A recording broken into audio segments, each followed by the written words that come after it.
Hello, welcome to the Enchanted Circle Podcast, and welcome to our 25th episode. We are a new podcast of three best friends that have known each other since high school that love fantasy books. So here we are doing what we love most, which is obviously reading, theorizing, and having a great time together. From meeting in high school to reading Harry Potter, Twilight, and the Mortal Instruments series to reading Fourth Wing and ACOTAR, we are deep diving into Onyx Storm by Rebecca Yarros. And I'm Carolina. Welcome to episode 25. We will be covering chapters 42 through 47 today. And welcome to those of you who are new. We did a full recap of Fourth Wing and Iron Flame in our previous episodes. And now we are doing deep dives and breakdowns moving forward. Also, if you have any questions or theories you want us to discuss, please let us know. We would love to mention it here. And I might be getting sick again. Who knows? I have been coughing, so what did my friend call it? The sexy operator voice may come back. Who knows? So stay tuned. I love that voice. It was so hot. Maybe that's why it's coming back. It was a success. Hey, bookies and bookettes, it's Bella. I had such a chill birthday. I just stayed in with my family and we had some pizza and they sang me happy birthday. It's been a rough ass time, so it meant so much to me and it was kind of emotional. I cried a bit, but it was nice. Oh, Bella. I know. I'm such an emotional sap. I actually recently just finished The Heartless Hunter and oh my gosh, I could not put that damn book down. And then I read it in one day. I read the second one in a day right after. It is so freaking good. Just saying. Just want to let you guys know. You're not doing Twisted Love? I'm going to do it, but I read Heartless Hunter. Don't even talk to me anymore. I read Heartless Hunter, okay? And it was mind-blowing. Whatever. Next, I'm going to be actually reading Twisted Love, so I'll let you guys know about that soon. First of all, Bella, you have to actually text me when you're reading the second book, Twisted Games. Okay, I will. I love Reese. I will let you know. I'm an Alex. You're such an Alex girl. I'm an Alex girl. But Bella's gonna no. You know what? Watch. Who do you guys think I'm gonna like? Who are you gonna like? Reese. Knowing you, you're gonna like Reese. You think so? Yeah. Oh yeah. And when you read the first one, you're gonna see why I love Alex. You're gonna be like, that's Steph's guy. Like, for sure. Okay, I gotta start soon. Stay tuned. No spoilers. But yeah, I'm a Reese Larson girl for life. All right, bye. Okay. Wow, guys, I really missed you. This week's break was much needed. March is always the awakening of everyone making plans and parties and trying to do so much things. I have so many plans in my calendar, basically from here until August. It's kind of disgusting, but also like I'm so grateful to have so much family and so many friends and be able to get to this point in my life where I can cultivate so many different friendships and friendships that blend together and friendships that I have on the side by themselves. And it's just been so wonderful, but it is a lot. So it is important to prioritize taking some breaks, like prioritize your mental health. If you need a break, it is okay. You know, there was a little bit of guilt. Personally, I felt like not having an episode last week, but it's so worth it because I just feel like refreshed and ready and my mind is more clear than it would have been last week. It was just a cult. Too much. Like it was just too much. Exactly. So yeah, I am so happy we're back and I am so ready to do this. Let's get into it. We just have to mention content warnings. There will be spoilers for the entire book of Fourth Wing, Iron Flame, and Onyx Storm by Rebecca Yarros, including all of Xaden's POV chapters. If you have not read any of these books and his new POVs, please come back once you do. We wouldn't want to spoil anything for you. We may mention interviews or posts from Rebecca Yarros, so spoilers with that. And this podcast is rated R due to the topics we discuss about this adult book. Also, we tend to curse a lot, so please be aware of children listening. Let's get into it. Chapter summary, guys. Chapter 42. The Irid continues to obliterate Violet and Andarna for their actions, saying Andarna weaponized herself and her tale becoming the one thing they hate and fled from. The Irid is assuming and not truly seeing where Violet and Andarna's true intentions lie. But wait, Venin can either die off or confront themselves and change? What in the world does that mean? So there's no cure, but they could evolve. Their soul dies. So many questions, not enough answers. What in the Malik is happening? So all is doomed, and the irids leave them stranded and peace out into the ocean. But wait, Ridoc is like, bruh, you better tell me what the fuck is up with Xaden, because Ridoc saw his eyes turn red. Here we go. Chapter 43. Ridoc is demanding the truth. Hashtag truthsayer signet for Violet went out the window. Should they go to Loisum? Nah, they're going back home. But Violet goes to tell Ridoc everything. Not only is Ridoc pissed, so is Atrum. Ridoc is wielding ice in the middle of their argument. What? More on that later. The demands he makes is to tell Sawyer, Ree, and Jasenia. Ridoc also clarifies, just to be safe, him and Violet weren't doing stuff, and Xaden is like well aware due to the size of the strike. LMAO. The squad arrives back to Bisgayeth. Violet feels that she failed, but is greeted by a huge hug by Ree. But before they can have a couple minutes with their friends, who shows up? Ate some fucking toes. Arrives, keeping a good distance from Taryn, but he doesn't tell Violet her punishment yet. But he tells Kat that she's one step closer to her throne. Serena's fine, but Queen Mariah is dead. Takaris is king. That is not suspicious. Also, Theophany left a cute little note for Violet saying, I know where you are. Not creepy at all. Stalker much? Whoa, stalker for real. Chapter 44. It's time for questioning, but thanks to Arik, King Tari is like, kids, you're off the hook. The questioning goes on for 12 hours, and Markham, the snake, is jelly because the squad got to go on a quest. No pun intended. Or all the pun intended. After they're released, everyone in the quest squad must return back to their duties. And even though it felt like they were gone for months, guys, it's only been 3 weeks of classes that they've missed. And in those 3 weeks, the Venin have taken over more Corvalin territory. Unfortunately, King Tori is still a fucking bastard and not allowing refugees into Navarre. Battle brief ensues talking about Suniva's fall, and the details are not great.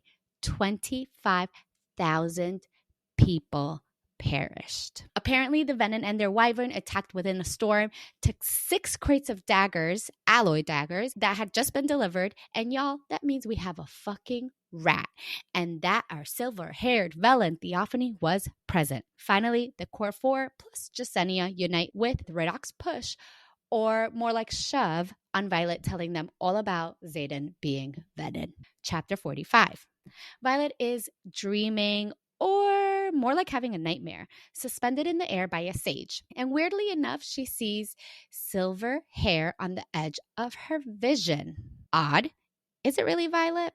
She wakes with the sword of Tyrandor rushing toward her chest. With the nightmare still hanging heavy on her, Violet tries to calm her racing heart but can't stop the thoughts in her mind. The Iron Squad are upset with her for keeping secrets, but they don't see Xaden as an enemy. Violet does not have nearly enough power to overtake Theophany, whose powers are decades older than Violet. And most importantly, Xaden is brooding / blocking her out.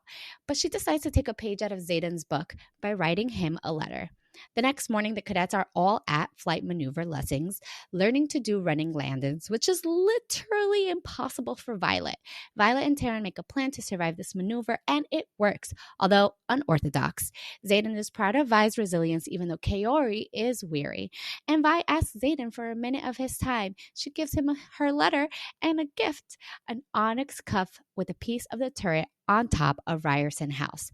Happy birthday, Zaddy! He kisses Violet tenderly as she paints for him what she sees in their future. Xaden and Violet on the turret overlooking their city. Xaden begs for Vi to give up on him, and just like the fandom won't, neither will Violet. If he's a Venin, then I'm a Venin. Vi thinks she's seeing things as Felix arrives from Orisha with bad news.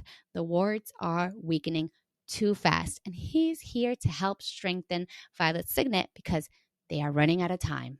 Chapter 46. Xaden is called to Tyrrendor, and Andarna is still at the Vale, still healing from the disappointing events that took place with the irids, her distant family.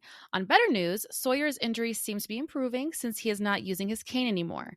The squad are about to reach the Great Hall until Llewellyn is heard shouting, quote, "You will abide by the decision set forth," end quote, before the Duke of Caladir is kicked out, landing on his ass in the hallway, nearly knocking over Auric. He brushes himself off before saying, quote, "The desire of one province may never outweigh the good of the kingdom," end quote. Ugh, selfish prick. Violet then understands that Llewellyn is in the Serenium, sitting in for Xaden while he is away. Apparently, the Duke does not want to bring in civilians simply because he thinks it'll be best to preserve resources, and he does not value their lives enough to make exceptions.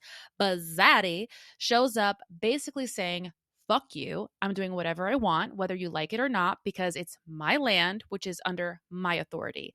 Then Halden shows up, and it's a standoff. For Ridoc, it's a show.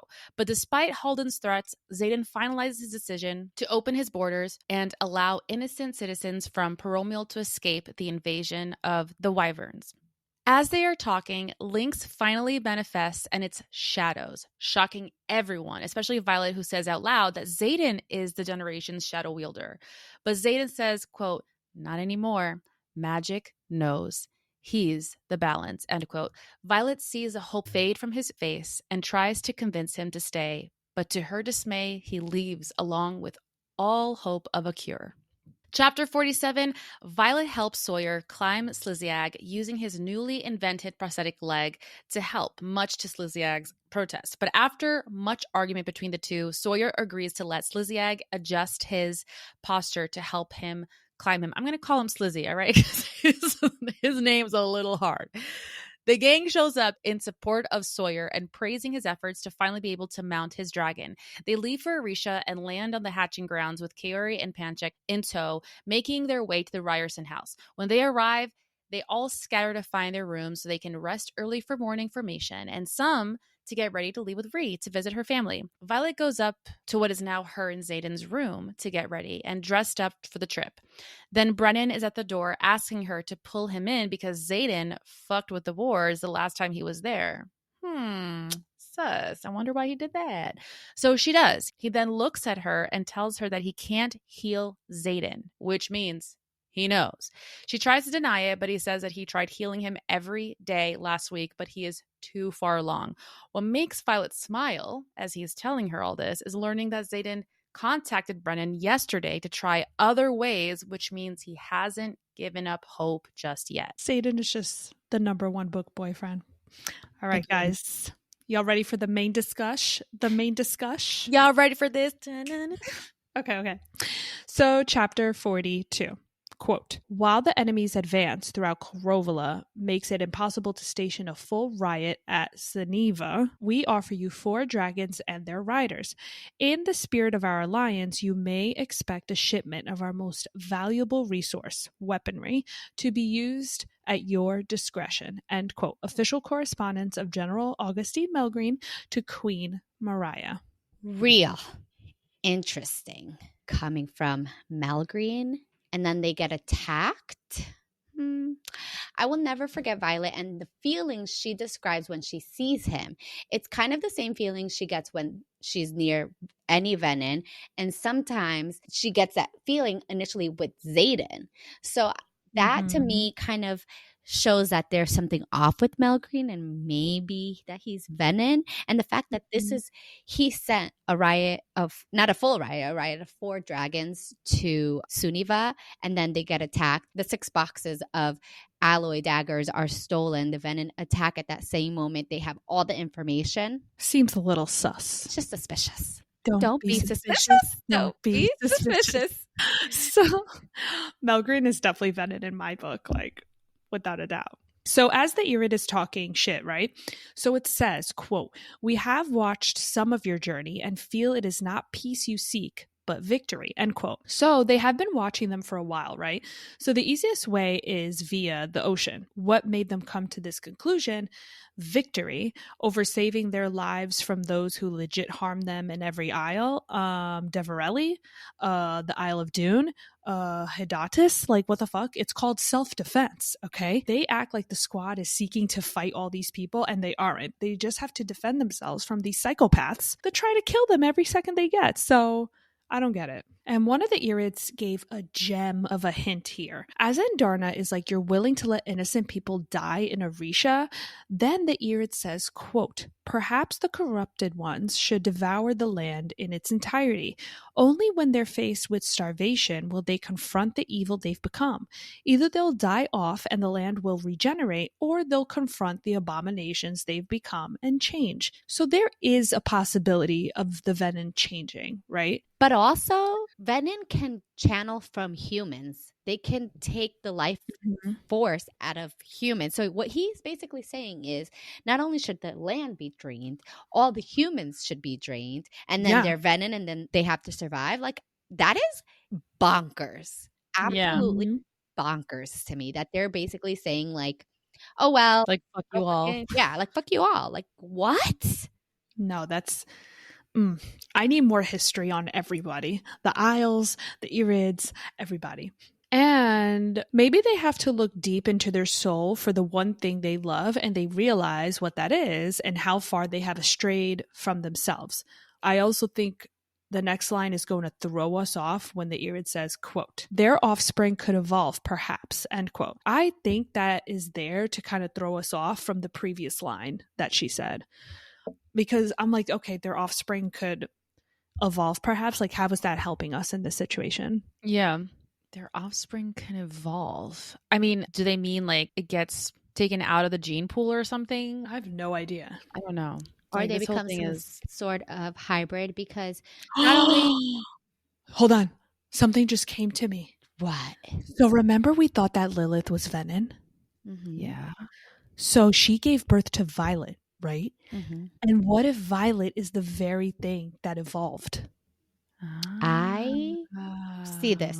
I completely subscribe to that. Also, I was going to say... I love that saying. I subscribe to that.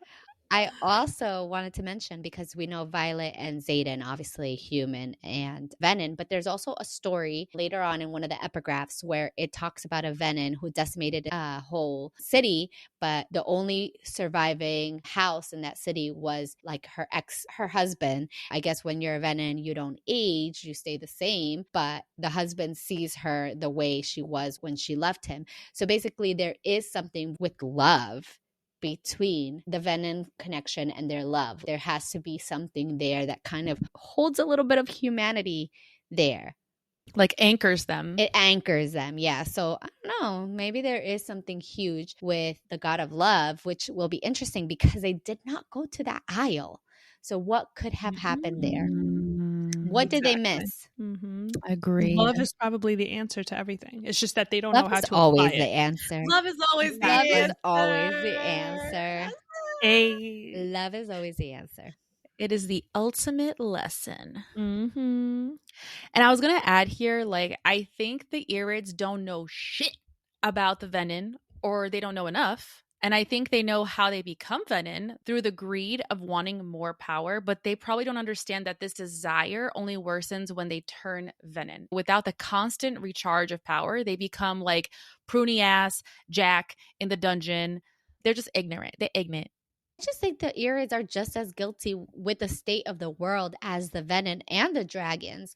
The irids knowing that they are the key to raise wards, and then they left. And since then, venomism has grown exponentially. And it just goes to show that God only knows. I mean, the irids basically left 650 years ago when Andarna, basically that's how long Andarna says that she was left and she was in her shell. But it goes to show, does everybody, all the irids, know the truth about the venomism? Has it been a history that's also died off with the past, like it has at Navarre, you know? Oh, that's a good point. So, It could be. Because how dare they? when people are dying, there's an active war. How dare you say Andarna is not good enough? How dare you break down Violet when they are trying to save people? They're trying to save innocence. And they haven't lived through the experience to say much about it. That we know of. Right. And you know, like not everybody knew that Andarna was a Criterion. I feel like it was only one person that was like, oh, this is that Criterion. We left down Bascaya, you know? So yeah, if those 6 irids are the quote unquote elders, you know. Elders my ass. So what do they know? What do they know? But the thing is, they scream peace and they want peace and all that, but they're not doing anything to achieve peace with the world that they live in. They're just living on their own fucking island. They're just being in their own island, like, That's hey, bullshit. I'm at peace over here. Peace out. Like, I don't care about y'all. Yeah.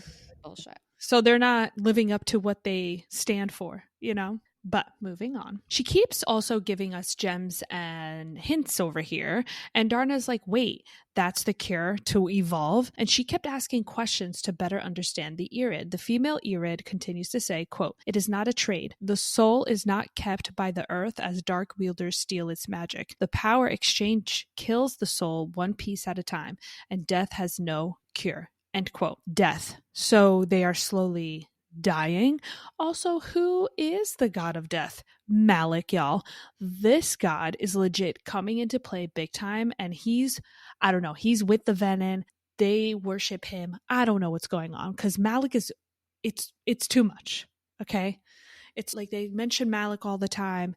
He's literally the god of death. Venom is death. What is happening? I need to know. And I need to know if he has his own island. I do like this little subscribe theory. If Lilith was Venom and Violet, and she obviously gave birth to Violet, that is her child, and Violet is what is evolved and what could possibly be the cure to all. Who knows? So when you're talking about like how the more they absorb power, the more they're dying, right? It's like, yes. And it seems that the more they absorb from the earth, the more they're killing their soul. And like, damn, that is deeply poetic. I see what you did there, Rebecca. Hitting us with a self-awareness and respecting earth. I love it. I love it. I just need to say that. And also, I love how they say the soul is not kept by the earth, but is it kept with the skies? Malik? I don't know. It's interesting because why do they burn all the belongings of those who have died? And why is it bad if they don't burn it all? What does it mean when something is not burned for that person?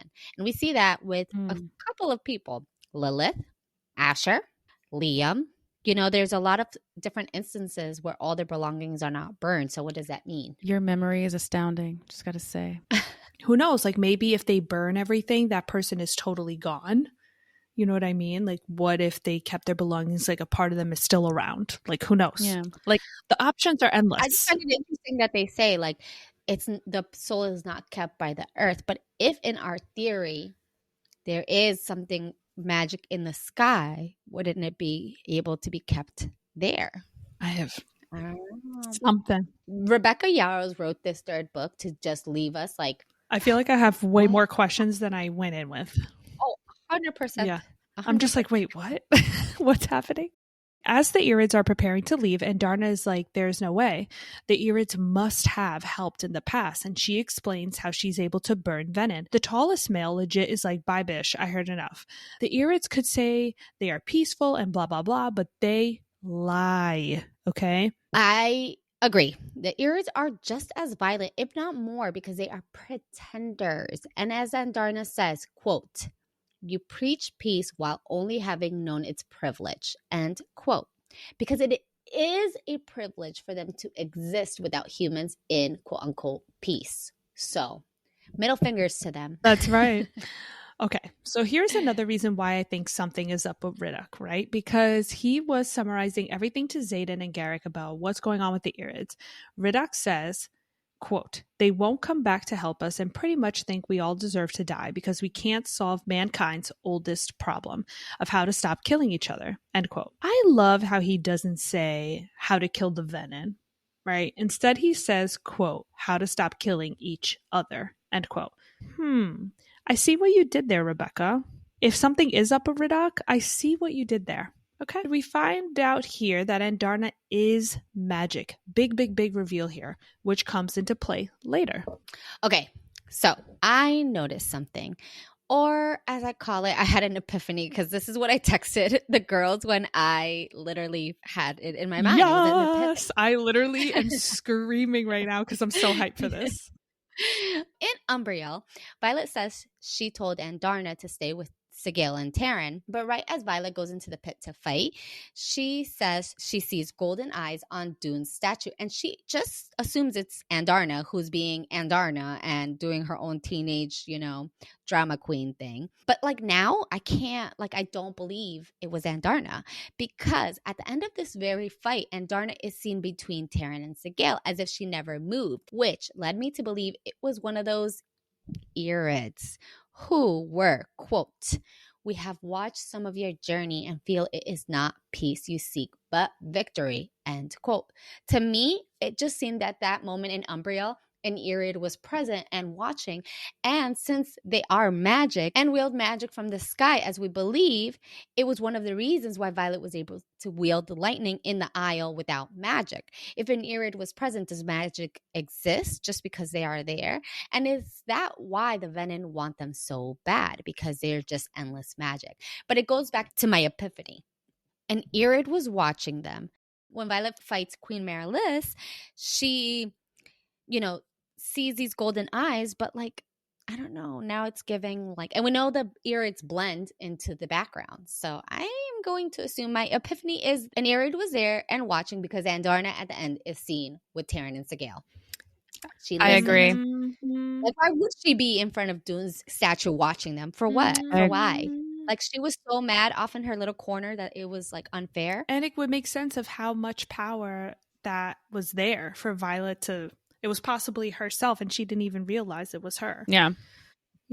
Right, because she doesn't realize it was her. She thinks it's like the storm. Like, she's like, nah, that wasn't me. It's impossible. There's no magic here. But if there is an irid, is there magic there? And if it was just one irid, that's why the power was very low. When they're in the Isle of Zanal, there's so much more magic present. I believe it because in the next isle they go, the irids arrive as soon as everybody leaves. So they have to have been all there watching what happened and what transpired. And that's why there was more magic. And that's why there were bonds that were able to be reestablished and the communication because there were maybe all 6 of those dragons were present at that moment. So that is my belief. That is my epiphany. That is my theory. That is, I don't know. Think that's a mad woman theory. That's a good ass theory. That's what I'm going to say. That's a good ass theory. And it makes sense because when they arrived at these isles, like no one can communicate with their dragons and griffins and magic is gone. But Andarna can communicate with Violet and Violet can communicate with Taryn. Like they were able to communicate probably because of Andarna. Like whatever Andarna possesses with magic, like it's not strong enough to forge like maybe the signets like to come out. But as they go, and like you said, Steph, the more of them there are, like the stronger the magic is present. And that makes more sense too, just to piggyback on that. And Darna is powerful, right? I'm not saying she's not, but to have enough magic to power the bond between Taryn and Violet, you got to have a lot. Okay. And I don't think just Andarna was allowing this whole thing to transpire. The all the irids being there around that area definitely makes so much more sense. And when you texted this, I literally fell out of my seat. I was like, oh, I love that you caught. I was like, oh my God. Like, like that moment where, again, last episode, I was like, oh my God. That was me, right? Yeah. Like that was me in that moment by myself on the couch. This entire part broke my heart when they tell Andarna that she's an irid in scale and name only. Like, excuse me? Oh, I hate them here. Again, they wish peace, but yet sent our squad to their death. Like, make it make sense. Okay? Yeah, I know. Like, poor Andarna. Like, I guess they're not as wise as they are believed to be, because if they were, they would have understood that it's not her fault. She was raised this way, and punishing her for being raised differently is just fucking wrong. Exactly. And okay, a weird moment happened here. As the irids were leaving, Xaden's eyes were rims of bright red. Then as the irids left, it was amber colored. Nice catch. I was like, yes, that's good. Like, it definitely has something to do with them being all magic. Like we were talking about, we know that Venin's eyes turn bright red when they are drawing power directly from the source. So was he drawing power from them without them knowing and anyone knowing? Actually, And again, back to your theory, Steph, when the irids are around, they are magic and bringing magic into the realm. Mm-hmm. Do you think there are no magic in the Isles because the irids are never around there anymore, or take the magic with them because they are magic? Like, do you think the irids carry the magic within the realm? I don't know if I'm going too deep, but I can't help but wonder. But also, is it because Xaden's eyes were super bright red because all the irids were there close and they are magic? Like, what? And he couldn't help himself but channel? Like, I don't know. Like, what was happening in that moment? I don't believe he channeled. I just think that because they are magic, they are able to see the truth in people. You know what I mean? Like, I think they are able to really see their intentions. And well, magic exists because it's in the earth, right? But specifically in our theory is that they channel from the skies. I think they carry it. And I think in the lands that they're in the isles that they're present at, there is some magic, but they don't know because nobody there has dragons.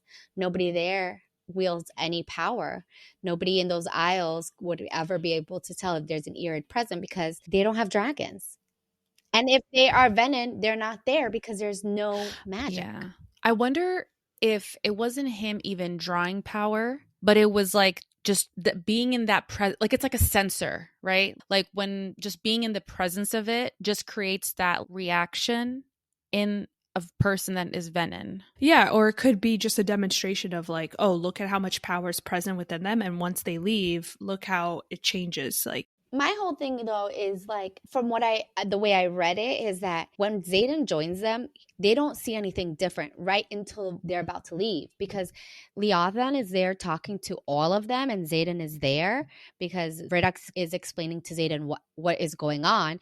And then right in the end of that conversation, I don't know, does Xaden look at them and then his eyes are red? Or maybe they notice something, the same energy Violet says, the same feeling she gets when the Venin is around, and they felt that. Or do the irids have a power that they could reveal Venin? Like whoever's around, they could reveal Venin? Yeah, I kind of think I think that's what you were trying to, yeah. That's how I understood it. Like maybe they have like, oh, you know what? Let's see who's Venin here, you know? It was like yeah. Could be that. Steph, your theory is theorying. Theory is theorying hard. It is gaining traction. Mm-hmm. And now Ridoc finding out that Xaden is Venin here. Can we talk about this for a second? The jig is up. The jig is up. What the fuck? I know. I did not see this coming when I was reading it. I was like, oh my God. Now we have this. Also, like, how did he notice? Like, it was like one split second his eyes turned red, then they were back to normal. And I was like, when did he notice? When did he Exactly. See? Like, he was very observant. Mm-hmm. So, chapter 43. Quote, if possible, hunt the enemy during the day. Their markings are so easily hidden by the shadows of night that it would not surprise me to find they walk among us. End quote. Venin, a compendium by Captain Drake Cordella, The Nightwing Drift. Shadows of the Night? Ooh. Is there another shadow wielder with the Venin? Yummy. Can't wait. What you mean? What you mean? What do you mean? Because Book Talk loves shadow daddies, so... Oh, when you nod your head, yes, but you want to say no. What do you And if he's a villain, ooh. Bonus points. Ooh, I love villains.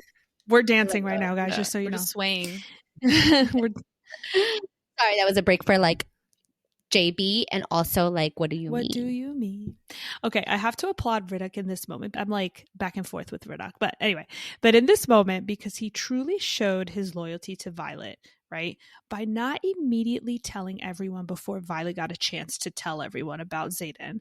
And he gave her a chance to explain herself. Yeah, I know. I'm on the fence now. I do love how he said, though everybody who knows are loyal to Xaden and she has no one to basically prioritize her. So points for Ridoc here. And listen, I know we go back, like Carolina said, we go back and forth a lot with him, but it's just a minding. Like, maybe we're reading too deep into Ridoc's situations, but like when a light bulb just goes like, I have to mention it. I just have to mention it. I got mad women theories. We got mad women theories. I do love and I do appreciate how he mentions this, like everybody who knows is loyal to Xaden. Primarily, they come first. Exactly. He comes first to them. Exactly. And Violet has no one. She's here on her own, like doing this. Nobody's there for her, truly. So I respect that. in him right now Definitely. at this moment, but he was a little bit pushy. Like he was very pushy in this book. Yeah. Like there was some stuff I'm like, he's sus. This is, but he's also sus, but not. Yeah. You know, it's very strange. As they are trying to figure out their next move, Ridoc asks if they are going to Loisum, which is an isle they didn't go to, okay? And it has guards, but no army, which Violet believes if they go there and ask for help, the isle won't be able to help them. I believe there is something in this isle, possibly the answer to the Venom guys. And Loisum is linked to the goddess of love. Interesting. Maybe this is where they'll go in the next book. I know what Loisum has. 6. Oh my God. Of course, Ridoc wants to go to the Isle of Love, aka Six. My God. Because that means he always wants to get laid, you know? Like I'm over here thinking of a deeper meaning. I'm like, yeah, love is the answer. Love is the reason they're going to defeat the Venom. And you're like, I know why Ridoc wants to go there. That did not even cross my mind is Bella. too dirty for this chapter. Girl, you are dirty. You're a dirty birdie. Back on Ridoc for a second. As Steph was saying, Ridoc is looking out for Violet here, right? Without her even realizing it. However, something throws me off here. As her and Ridoc are arguing, Ridoc does mention this, quote, how long do you have until he's in a sim? Until he's physically unable to deny the call of a sage, end quote. How does Ridoc know that? Yes, unless he read about it, but still, that's a bit sus. Yes, like I know there's a book about Venom or whatever. Yeah. How does he know, like top of his head, about the physical inability to deny the call of a sage? But he does mention that he has been doing as much reading as Bullshit. Violet. Like he says it. I know, but I'm calling BS. You've been like, I just have time to read and hone my signet. And Violet is over here trying to save the world. So he's doing as much reading as she's doing, or maybe even more. So I think he's very informed. I just want to say, if he is Venom or betrays, I said it here first. Listen, okay? wait, hold on. Wait, I said it. I said it first. You're the one that got the whole thing in my brain, okay? I never subscribed to this, and then all of a sudden it's in my head. Well, you subscribe to it. But look, his signet is ice. Okay. And don't even get me started on the whole beginning of this book. I could go into a deep dive of his whole interaction with Atrum and knocking Violet off in that snowstorm thing. Yeah.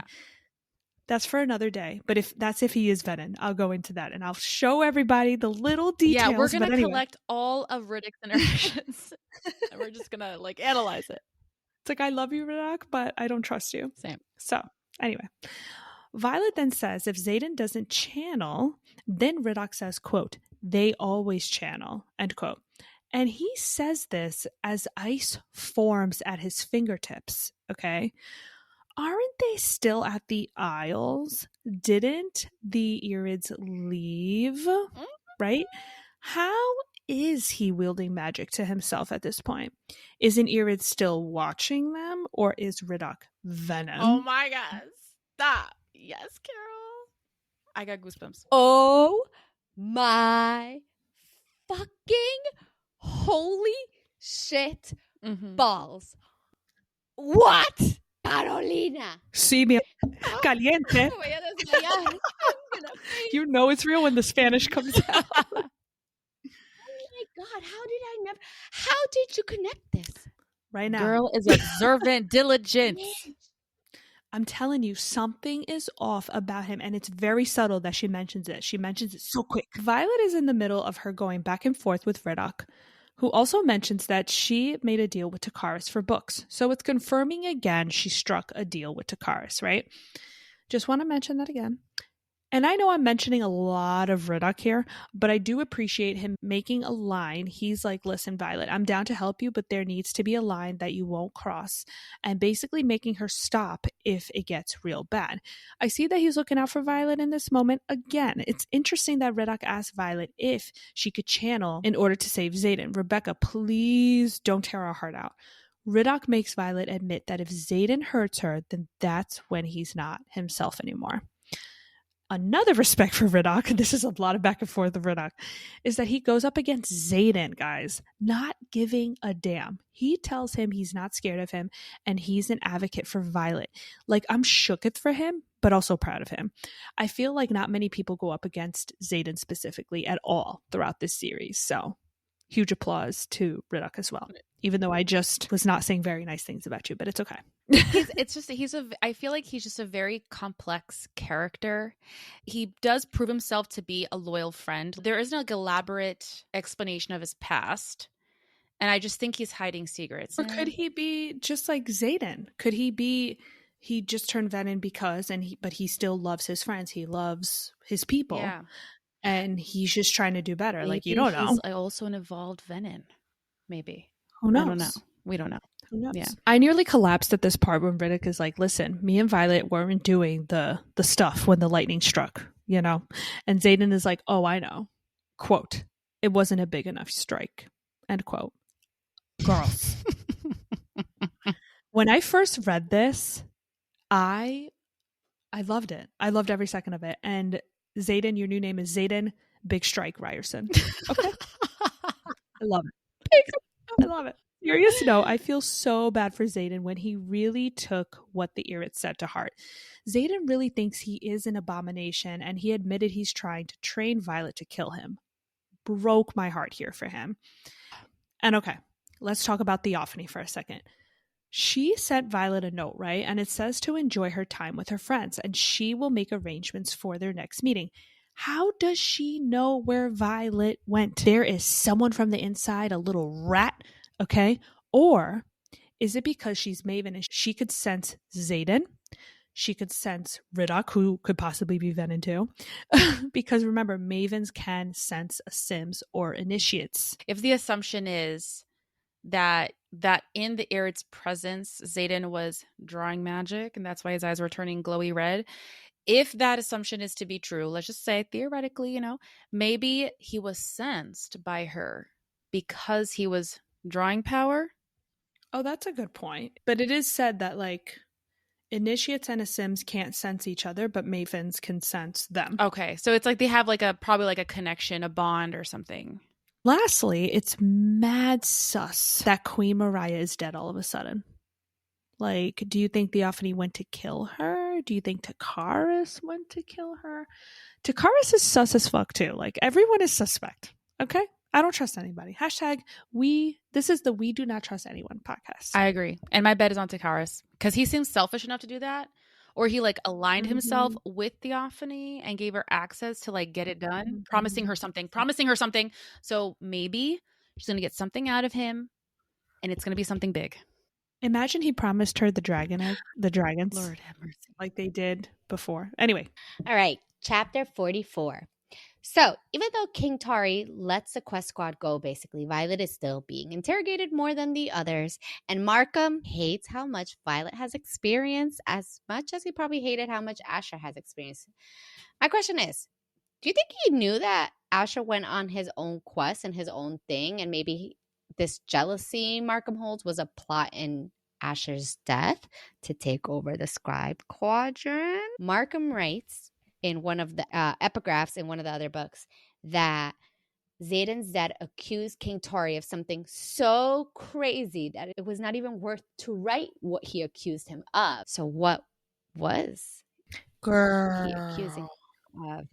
Venomism? King Tori is probably the ruler of all Venom. And we just don't even know it. Anyways, that's my speculation, that maybe it was all a plot in Asher's death, even though Violet says that the reason they weren't punished is because King Tori was just so happy to have his son back. I can't help but think that maybe it's also the fact that Violet did secure an alliance of 40,000 to help in this war. She might have diverted from the plan, but she was successful in some ways, although not in all the ways that count for Violet. That is incredible that she literally did that. Like herself. 40, well, not herself, but with her squad. But that's a boss move. Yeah. Okay. Queen of Tyrandor. We see you, sis. That's it. In Battle Brief, we learn, as Ridoc says, quote, if by fast you mean that half of Corvola has been painted red while we were away, then yes, I'd say fast is a good term. End quote. Sadly, King Tori is still not allowing Poramish refugees into Navarre, which begs me to ask why. Why won't he allow innocents in at this point? The Venin are not a secret, and they are decimating cities, Suniva being one of them, where Queen Mariah lived and was killed by the Venin. We also learned that the Wyverns flew in hidden in a storm, meaning Theophany was there. Could King Tari not want people to come in because, again, like Venin can draw power from humans? Do you think he wants to use all those humans as energy sources for the Venin? Stop. Like cattle, power cattle. That's honestly horrible, That but is maybe. horrible. And I hope that's not true. That would be crazy. That would be genius. If that's that's the first thing that came to my head. Like, why does he not let innocent people come in and be protected? Yeah. Like, why? Yeah. And then I'm like, there has to be a stupid villain reason. And that's like a villain reason. So, yeah. Because now in my head, King Tari is the King Venin. King Venin. What does Tari's last name mean? Meaning. I think he wants to eradicate them so he can weaken their land to maybe infiltrate and dominate it. Like, you know what I mean? Like a classic tyrant move. The mention of Theophany brings a major question into my head on who is working with her, because at the end of this book we find out that Panchek is working with Berwyn, and my assumption is that Berwyn and Theophany are not in it together. So while Berwyn has Panchek as his lackey, who does Theophany have? Who told her about the alloy daggers that were just delivered to Suniva? Something tells me it's Atos. He is a general of Biscayth and would have all the inside knowledge on where and when the drops are being made. Or, as we spoke earlier, General Malgreen. Although I'm going to say it's Atos. I don't know, because I fucking hate that guy. Yeah, Eat Some Fucking Toes needs to... Eat Some Toes needs to go some toes. We see Rhiannon, I guess, lead as Violet tells her to speak up. Rhi would send Violet into fight, to everyone's horror, which is the same Violet against the Maven? That's suicide. As we see later in the book, what do you guys think is happening here with Rhiannon? Her POV chapter really threw me for a loop. I know she's a leader, and most of the time leaders have to make decisions without emotions, but even Xaden would never. And Rhi claims to love her. I don't know. It's just fishy to me. I'm still in my belief that it is weird. No one in the squad has betrayed each other. No one who Violet trusts implicitly. I know it comes in book 4 probably, but is it Rhi? You have always always suspected Rhi from the jump. You're like, no, it's gonna be Rhiannon. Yeah. Well, guys, like, I don't know. I don't trust her. Like, what do you mean? Like, you're gonna send Violet against a Maven? I still can't see her and even Ridoc like betraying Violet, because they both like show their love towards Violet in like different ways. But come on, it is too good to be true that these four are gonna stick together. I think that there is gonna be a major betrayal. I'm here for the drama. I'm not gonna lie, like me too, but toxic life, and I think it will be. It could be probably Rhi or Ridoc. Maybe it's just Senia. Oh my! And that is why she's writing this whole. Why she's transcribing this whole thing. It's a big character, for sure. It's coming. It's coming. I can feel it's coming. When Jasenia meets with them after battle brief, we find out that Atos is still opening all of Violet's mail, which, what the fuck? Is there? Seems like obsessed with her. So for some obsessed reason. With her. Why are you so obsessed with me? You know what? It's her silver hair. It's probably like. Also, what does he know about like Lilith? Like, was he Lilith's enemy from the get? Did he know something about Lilith and then in love with Lilith? Hated? Who knows? Where is Dane's mother? No, where is Dane's mother? Yeah. Alas, Ridoc demands a private room so Violet can tell her friends the truth about Xaden. And while she talks to Sawyer about riding Slizzy, as Bella calls it, he mentions this bit when Violet mentions he would never disappoint Rhiannon. He says, quote, "Our friend? Never. Our squad leader? end quote. And he grimaces, which strikes me that we don't know much about Rhiannon. We don't know much about what Rhiannon has been doing in these last couple of weeks. She remains behind at Basquiat and is always at meetings, but something is changing in her. And I feel like it's more than just becoming a leader.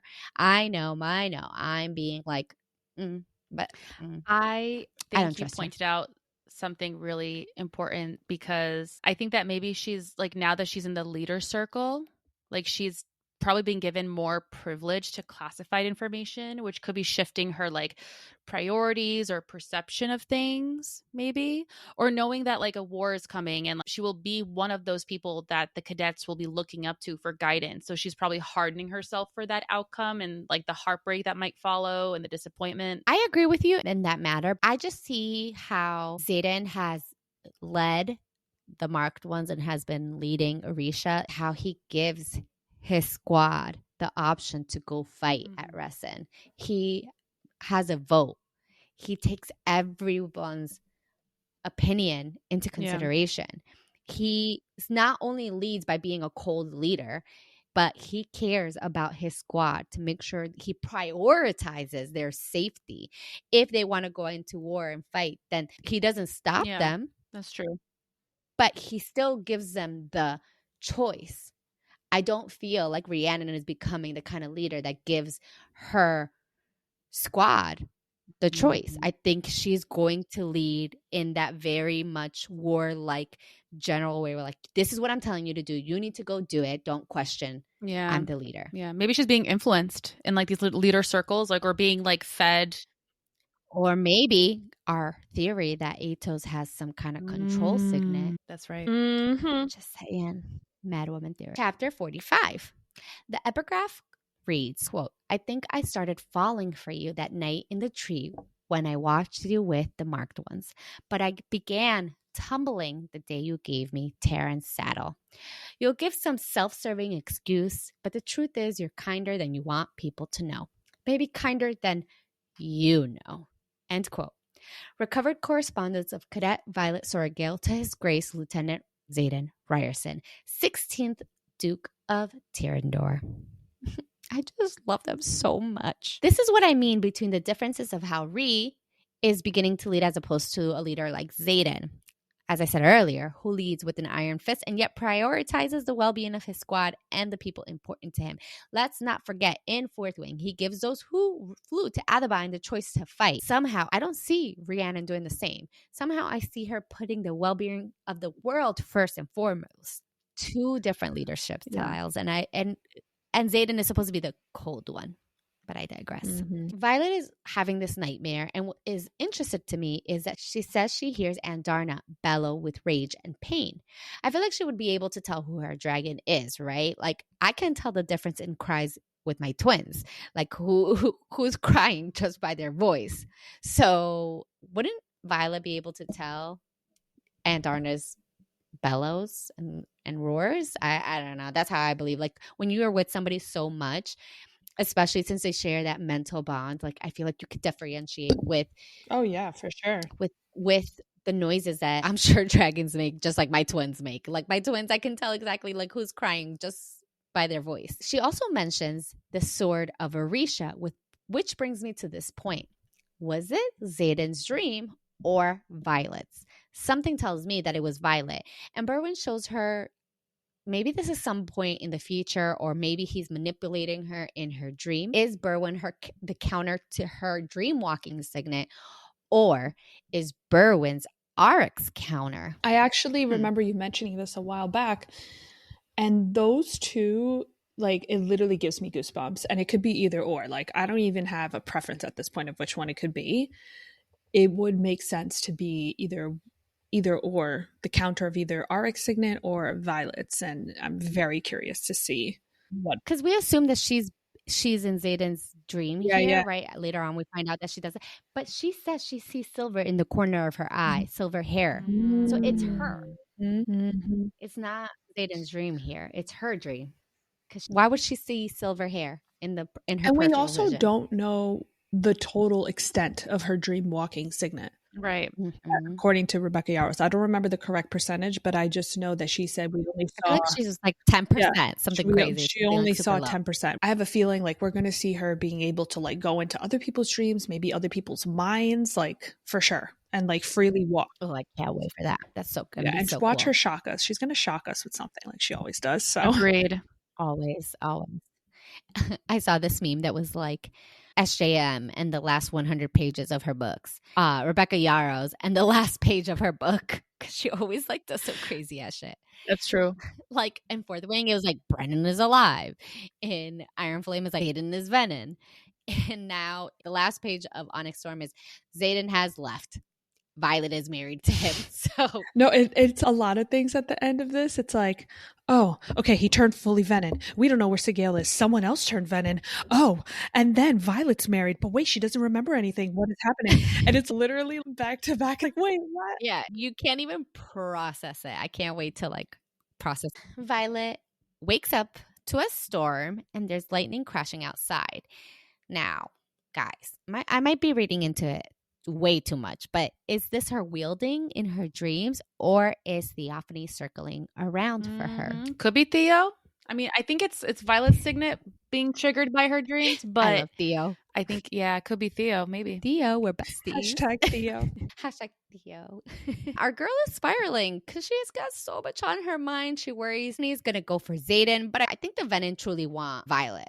And not to diminish Zaddy, but if Violet is a sky wielder, then she is the ultimate prize because she can wield and the power would be endless. I don't think they'd kill her, but they'd just have her like kidnapped and used for power. With Xaden, the Venom are unstoppable basically, but with Violet, I don't even want to think about it. I feel like even though Theophany went straight for Vi, Berwin might be the smarter one going after Xaden to get to Violet, because we know that without her memories, she will not stop fighting for Xaden and looking for a cure. I think they want Violet for her connection with an irid. I mean, Theophany inquired about Andarna in the beginning of the book, right? And now that we know irids are magic and Xaden's eyes turn red, but they're magic, then that means that they are charged up like batteries of power. So I wonder now, like, did all the dragons possess magic, but the Venom drew it out of them and the irids escaped in time to save theirs? Bella, that's actually a great theory. That's a good theory. I was thinking about that and I was like, wait. I like that. I like that because too. when the dragons leave Navarre, it seems that they're so weakened. You know what I mean? Yeah, yeah. Like they really rely on the magic of the continent of Navarre. Yeah. And right. Maybe their ancestors. That's a great theory. Maybe their ancestors had magic or something. Like their descendants, their magic is tied to the land, and it's like the more like that the magic is sucked out of the land, the more it's sucked out of the dragons as well. That's a good point too, because like where does the magic come from the ground? Yeah, I don't know. There's like a lot of, you know. Mm-hmm. But yeah. Alas, she says it's the last day of March, and she hasn't even had her powers for a full year, which, guys, this is freaking insane. In this 1 year, she has basically bonded 2 dragons, fell in love with her rival, found out her whole life was basically a lie, Venom exists, Liam's death, Brennan is alive, her mother sacrificed herself for her and the good of the continent. They're in a full-out war with the Venom. One of her dragons is a rare 7th breed, the love of her life channeled, and is now Venom. And I feel like I've aged 100 years with all of this. Yes, true. Like she went through a lot of shit. Like homegirl, I was gonna be like, and also our poor girl got tortured. Like needs a nice. She needs to go to Shantara. She needs to go to the bars at Shantara. She needs to go to I Love Love. The next day, they're working on flight maneuvers, and Violet once again needs to figure out a way to accomplish it without breaking every single bone in her body.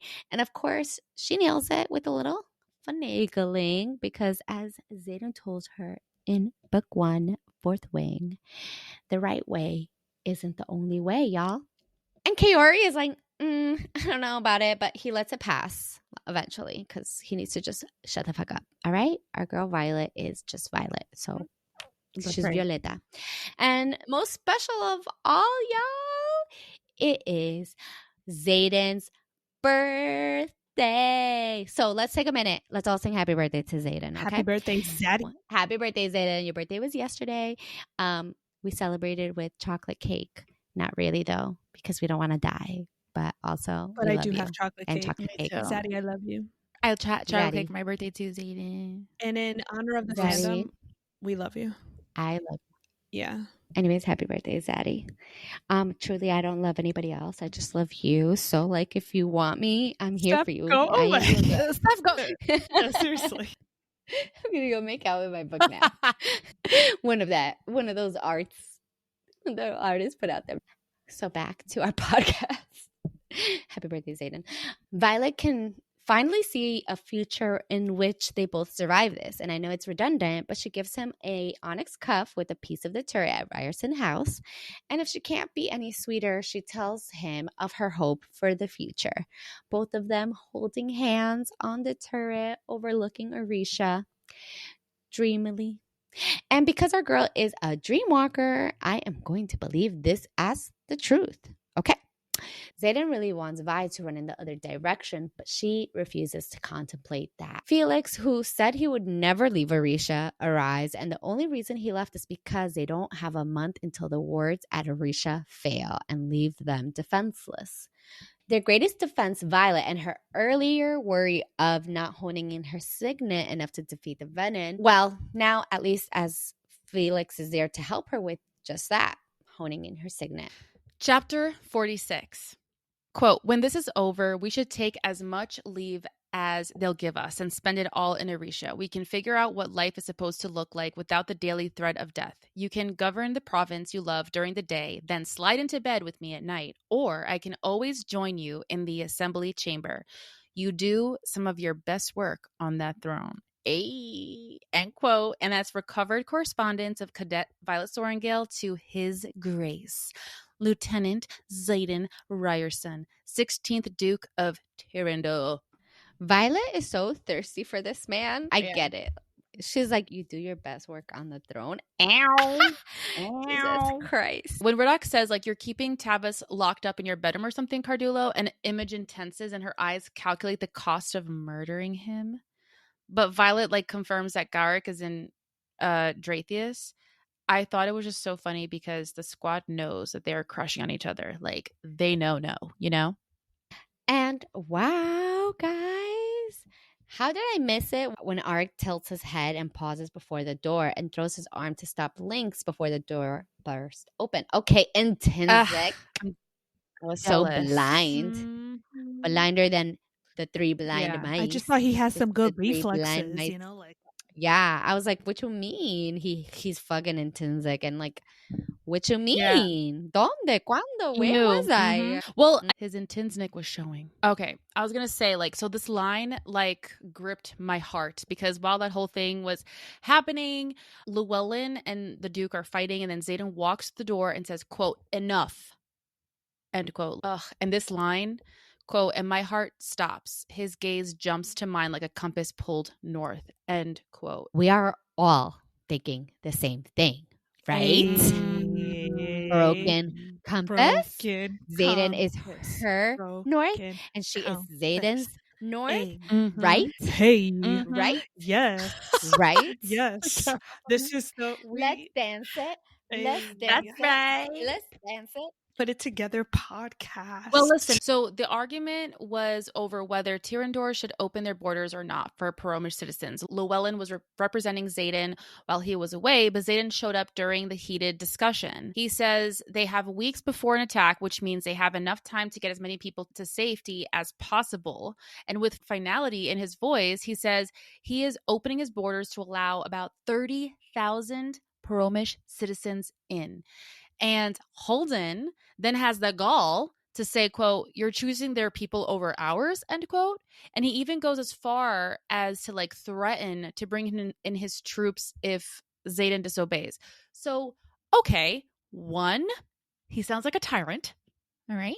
And even though he is a prince, he is not the prince, as Xaden stated.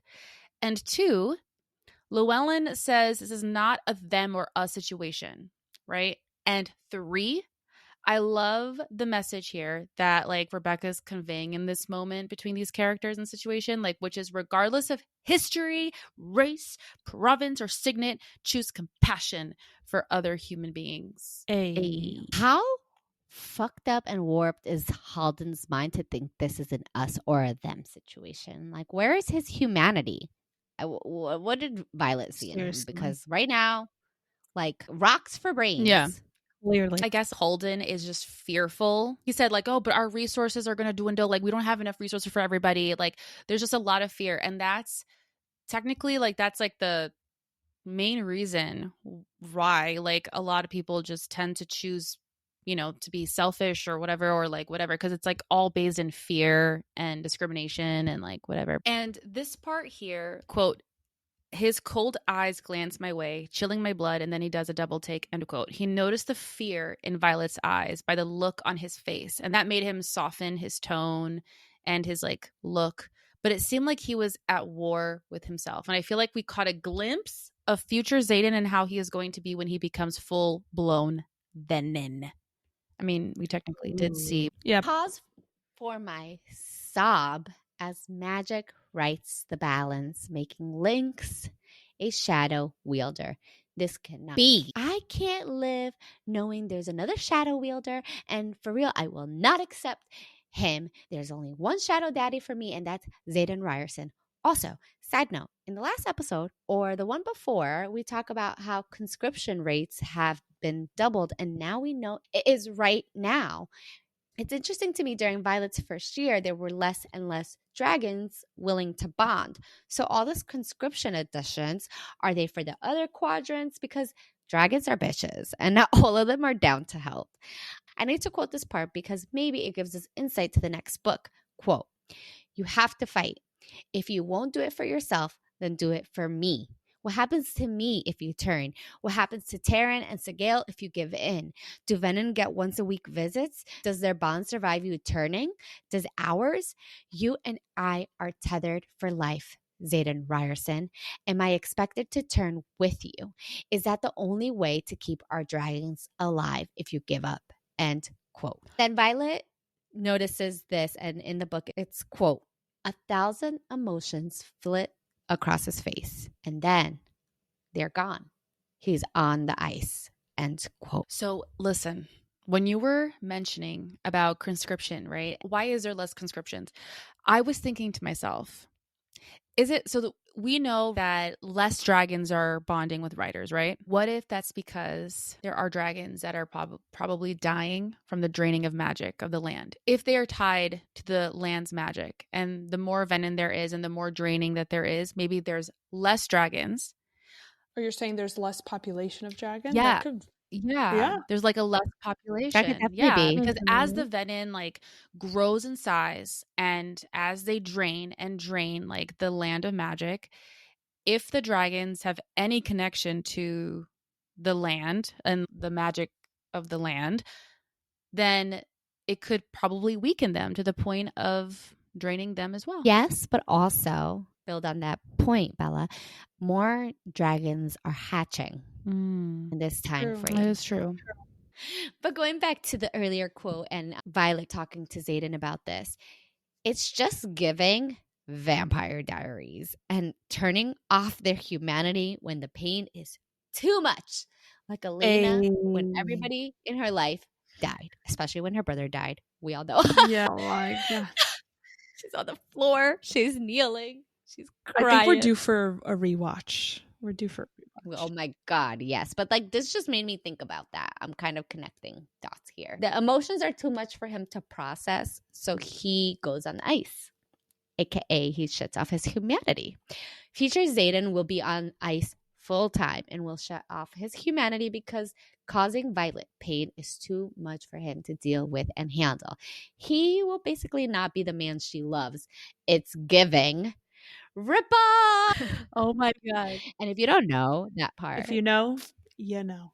if you know, you know. Wow. If you're a TVD Throwback. girl, how can you not be a TVD girl? Like, if you're a fantasy girly, like you have to be a Well, TVD but girly. also though, TVD was more like millennial millennial show. There's probably like a lot of Gen Zs that are into like fantasy now, but they didn't see it yet. Well, if you TVD still got it. Yeah, you got to watch it, guys. TBD. The Vampire Still Diaries. got it. It is so good. Anyways, Rippa.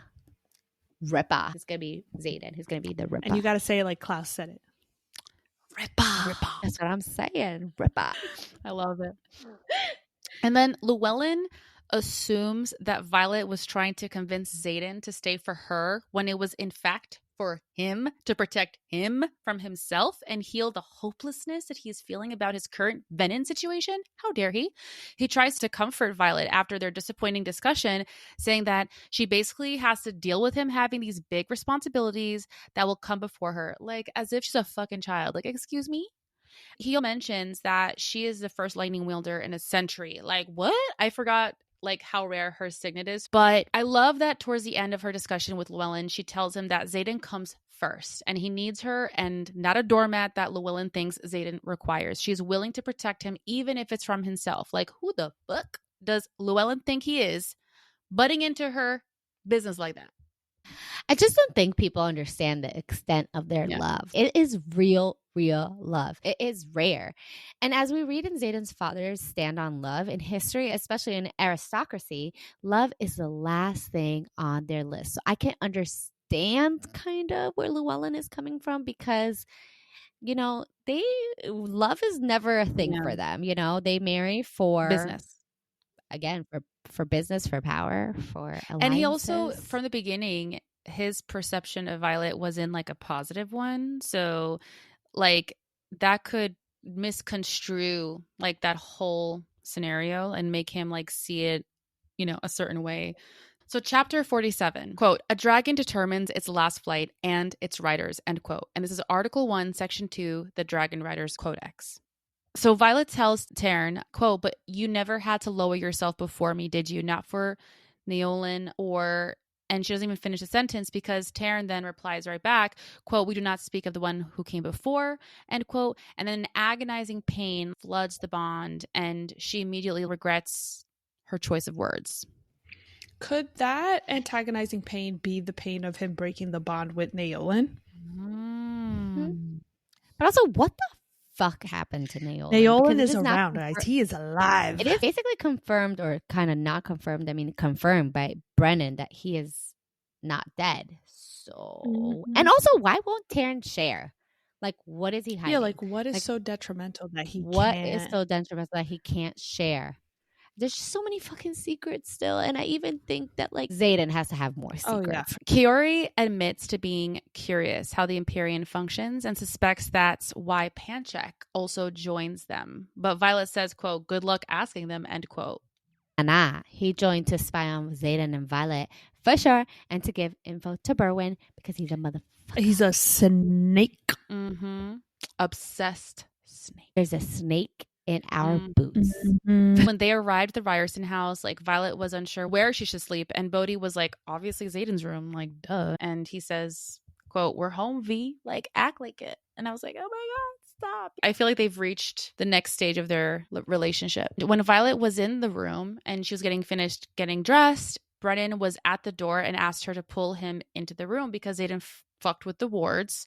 So why did he have to do that? What did he mean by that? What do you guys think that could have happened? Oh, like maybe Xaden like re-warded his room? I think that he updated the wards because he's planning to leave. Exactly. I think he's like planning this whole thing and he wants to make sure that this room is like protected because he will not be there to protect Violet. It's like one little final like, I'm protecting you from far away. Yeah. As he usually does. Yeah, true. That's good. Brennan admits to not being able to heal Xaden and mentions that he tried every day of last week. He says, quote, "He must be further along than Jack had been when Nolan started working with him. And I'm so sorry," end quote. Now, what was interesting to me about what he said was that it almost seems like he is certain to some degree that it is possible to heal someone from venenism if caught early enough. Like just maybe that's how he helped himself. He caught it if he's venin. But if he caught it early enough, which is probably why he is not full venin, Not to play devil's advocate, but I don't think Brennan is venin because when that thing happens to Mira, he doesn't have enough power to heal her. And I feel like if he was Venom, he would have the power to heal her. What I'm saying is, like, what if he was Venom, but he cured himself because he was early in the stages to do so? Okay, could definitely be. It just kind of throws me off because we saw how pissed Ridoc was when he found out about Xaden being Venom. We even saw how his own friends reacted and wanted to protect Violet from him. And then later, Mira's reaction. So what the fuck? How is Brennan so nonchalant, and why did Xaden tell him if he had been keeping the secret so close and tight? Did Xaden see something in Brennan's mind to allude to Brennan knowing something about Venomism, especially since we now know Xaden's signet has grown and he can basically mind read? So yeah, I like that you mentioned that. How is Brennan so chillax and nonchalant about this? It's because he knows about it, right? And he probably knew that you could, technically, we're assuming, if you could cure Venom right away, he would probably know that from Naolin. Naolin probably told him what to do. Listen, don't turn into me yet. This is what you got to do. And that's what he did. Going back to your point, Bella, that's a great point. Again, something's up with Brennan. I do not fully trust him. There is something with him and Naolin, and he's in cahoots somehow, and he knows way more than we think. And Xaden probably knows that, and he's probably this is not my secret to tell, Yeah, that's true. Yeah. On that note, thank you for being here tonight. We hope you enjoyed our episode, and we are so grateful for everyone listening, and we are excited to always be discussing Xaden, obviously, and Garrick, and Arik, and all of Fourth Wing, and everybody. We love them so much. We will be posting a new episode every Tuesday, and thank you for understanding for last week. We were very tired. March has been a crazy month for all three of us, so we're happy we got a little break. And thank you again. Yes, thank you so much for joining us. Looking forward to the next episode. Things are going to start getting crazy, so buckle in. It's going to be a lot of unpacking, but we got this. We are just your local trio of best friends, enjoying each other's company and talking about what we love the most. Xaden, Ryerson, only for me. And Garrick. No. This podcast is so much fun to make when you have Carolina and Bella doing it with you. Oh, remember to follow us on Enchanted Circle Pod on Insta and TikTok, and follow/subscribe to our podcast channel on Apple, Spotify, Amazon, or YouTube. Until next time on the Enchanted Circle Pod.